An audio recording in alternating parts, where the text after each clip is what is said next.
Okay, here comes chapter 4, The Road Through the Forest. After a few hours, the road began to be rough and the walking grew so difficult that the Scarecrow often stumbled over the yellow bricks, which are here very uneven. Sometimes, indeed, they were broken or missing altogether, leaving holes that Toto jumped across and Dorothy walked around. As for the Scarecrow, having no brains, he walked straight ahead, and so stepped into the holes and fell at full length on the hard bricks.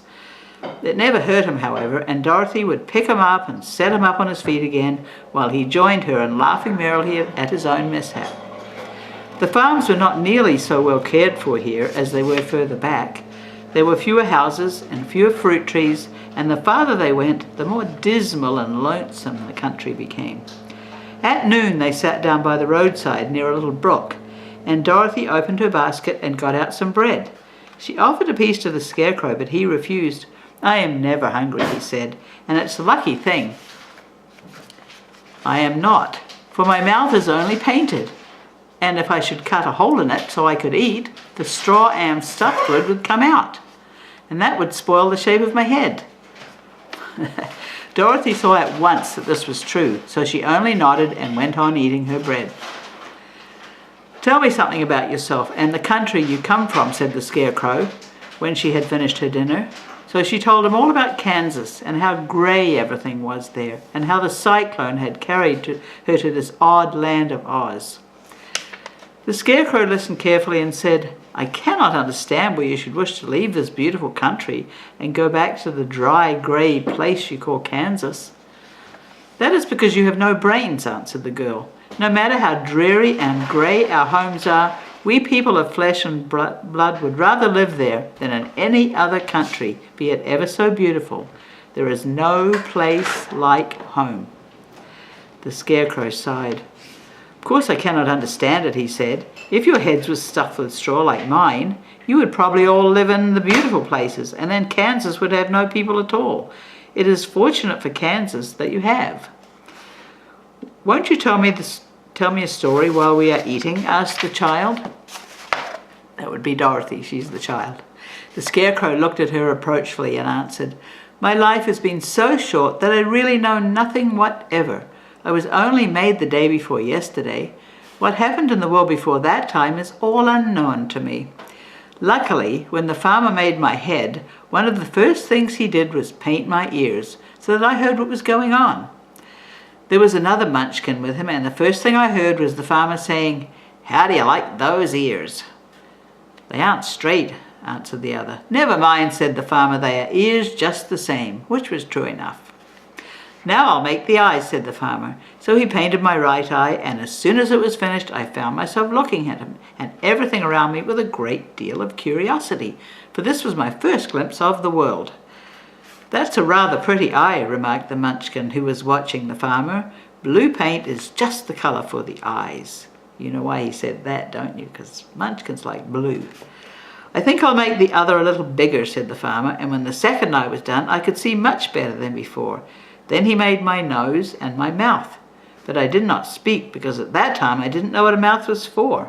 I had the fun of watching them make my body and my arms and legs, and when they fastened on my head at last, I felt very proud, for I thought I was just as good a man as anyone. "This fellow will scare the crows fast enough," said the farmer. "He looks just like a man." "Why, he is a man," said the other, and I quite agreed with him. The farmer carried me under his arm to the cornfield and set me up on a tall stick, where you found me.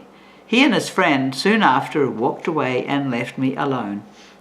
I did not like to be deserted this way, so I tried to walk after them, but my feet would not touch the ground, and I was forced to stay on that pole.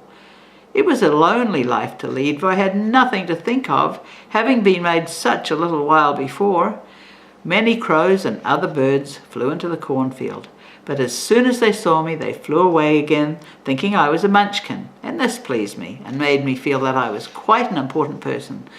By and by an old crow flew near me, and after looking at me carefully, he perched upon my shoulder and said, "I wonder if that farmer thought to fool me in this clumsy manner.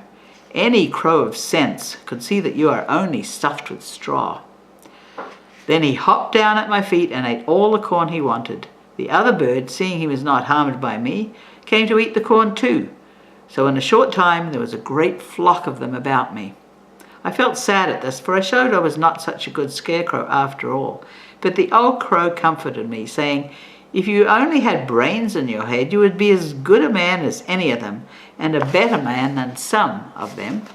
Brains are the only thing worth having in this world, no matter whether one is a crow or a man." After the crows had gone, I thought this over and decided I would try hard to get some brains. By good luck you came along and pulled me off the stake, and from what you say, I am sure the great Oz will give me brains as soon as we get to the Emerald City. "I hope so," said Dorothy earnestly, "since you seem anxious to have them." "Oh, yes, I am anxious," returned the Scarecrow. "It is such an uncomfortable feeling to know one is a fool." "Well," said the girl, "let us go," and she handed the basket to the Scarecrow. There were no fences at all by the roadside now, and the land was rough and untilled. Toward evening they came to a great forest where the trees grew so big and close together that their branches met over the road of yellow brick. It was almost dark under the trees, for the branches shut out the daylight, but the travellers did not stop and went on into the forest. "If this road goes in, it must come out," said the Scarecrow, "and as the Emerald City is at the other end of the road, we must go wherever it leads us." "Anyone would know that," said Dorothy. "Certainly, that is why I know it," returned the Scarecrow. "If it requires brains to figure it out, I never should have said it." And here's a picture of the Scarecrow and Dorothy. See that okay? After an hour or so, the light faded away and they found themselves stumbling along in the darkness. Dorothy could not see at all, but Toto could, for some dogs see very well in the dark, and the Scarecrow declared that he could see as well as by day, so she took hold of his arms and managed to get along fairly well. "If you see any house or any place where we can pass the night," she said, "you must tell me, for it is very uncomfortable walking in the dark." Soon after, the Scarecrow stopped. "I see a little cottage at the right of us," he said, "built of logs and branches. Shall we go there?" "Yes, indeed," answered the child, "for I am tired out." So the Scarecrow led her through the trees until they reached the cottage, and Dorothy entered and found a bed of dried leaves in one corner.